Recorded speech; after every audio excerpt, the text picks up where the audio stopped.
Okay, so Lana just came to life. That means that she is real.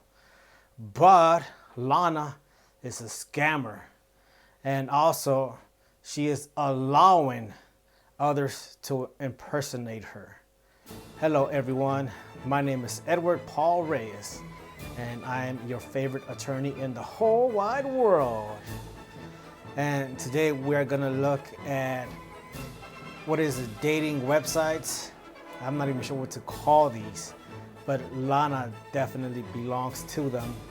And they are based in Eastern Europe or Russia, specifically Ukraine, Russia, and maybe even Belarus and other former Soviet countries. But today we're gonna focus on Lana. And oh, I did say that David could be talking to a guy. Let me show you that right away, right off the bat. Now this is top right. I'll get more into this. Right, let's see. I'm gonna look at the contractual language. And it says here, in other words, there is a risk. Let's see, now let me find it. Okay.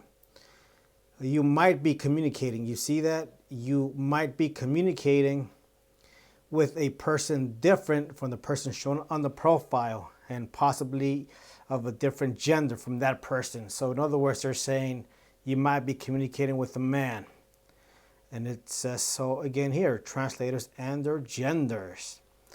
And it's not the first time that you see something contractual language like this on one of these sites. Let's talk about this site in particular.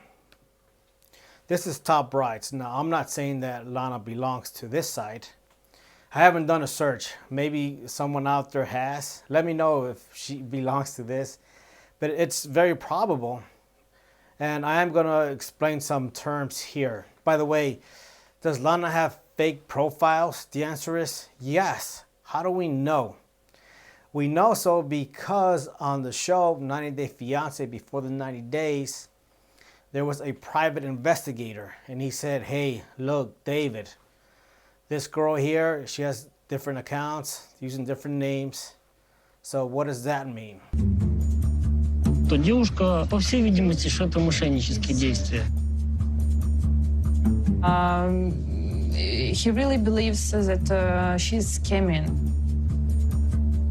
It means that there's some type of fraud going there. Now, later in the video, I am going to set up a defense for Lana, okay? But you got to wait for that. But let's go through those legal terms that we're going to find in this agreement here. And there are terms, for example, like supplier and validated member. What's a supplier? And let me see if I could find the specific language here. Here's, okay, I see the word supplier. And then I see the word validated member. You guys see this? Validated member. But let's talk about that term. And the term was the supplier. So we just talked about that, the company. A validated member. What does that mean? It sounds right. It sounds pretty official. A validated member is usually a girl, right? And what will happen is that she'll have like some type of manager or some type of agency that'll sign her up. And then she'll form part of the supplier, right? You guys got to follow me.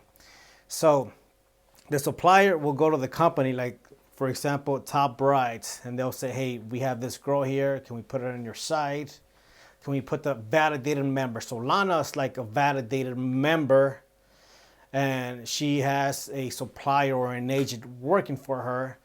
And this agent or this supplier will go to all these other companies, these other websites, and they'll promote pictures of Lana. And of course, Lana's gonna get a little commission there. She's gonna get her a cut.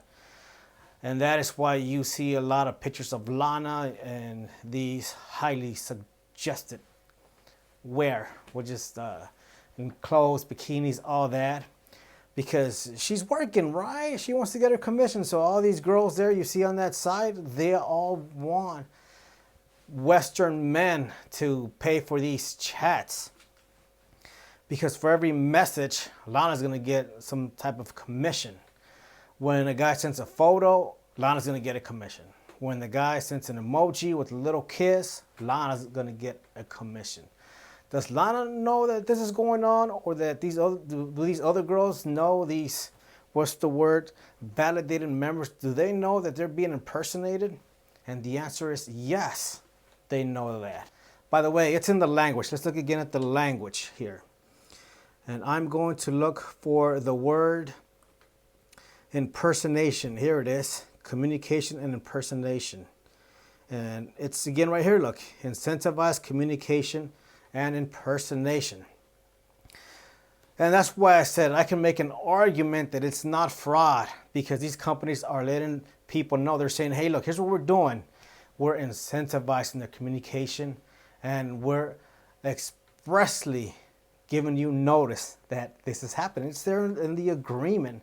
Now, these companies, the language will vary from company to company, but pretty much that is what's going on. And I just explained how Lana would get her commission, and also the impersonation, the express consent to be impersonated. It's there in black and white. Okay, so in that sense, Lana or these companies can have a defense. And you might say, well, they target people who are desperate, usually men, like older men in their 50s, 60s, right? Who they think that, hey, if I go to the Ukraine and I have my U.S. passport here, or my British passport, then I'm at a different level, and she'll want to come with me because her country is poor, and right? They have that mentality.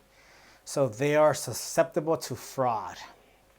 So someone would have to go in there and make a strong argument. Either way, both sides would have meritorious claims, meritorious defenses as well. Okay, now let's look at other terms here. Okay, so we already talked about giving consent. So is Lana, is she a fraud? Well, again, now it could be that Lana could be looking for love despite all the fake profiles. It could be that you can have a girl there, because she could say, hey, look, yeah, it's true that that I have fake profiles, but typically I look at some of them, I look at the men, and wholeheartedly I do want to marry a Westerner. I do want to raise a family, I do want to fall in love, and I want to do that in good faith. Could that happen? The answer is yes, because anything could happen. But the chances, the probability of that happening is very slim. And that's why I say that the possibility of someone on these sites being a scammer is about 97.7%. And David is going to have to play against those odds. Now, am I saying that Lana is not going to marry David? I am not saying that. But there is a likelihood that David is just getting scammed. And can you imagine for Lana? I mean, people are searching her for those companies, those suppliers. I mean, oh man, I'm sure being on 90 days, that's quite a promotion there. So I think Lana is a pretty happy camper these days. We will see what happens. Thank you for watching. Until soon.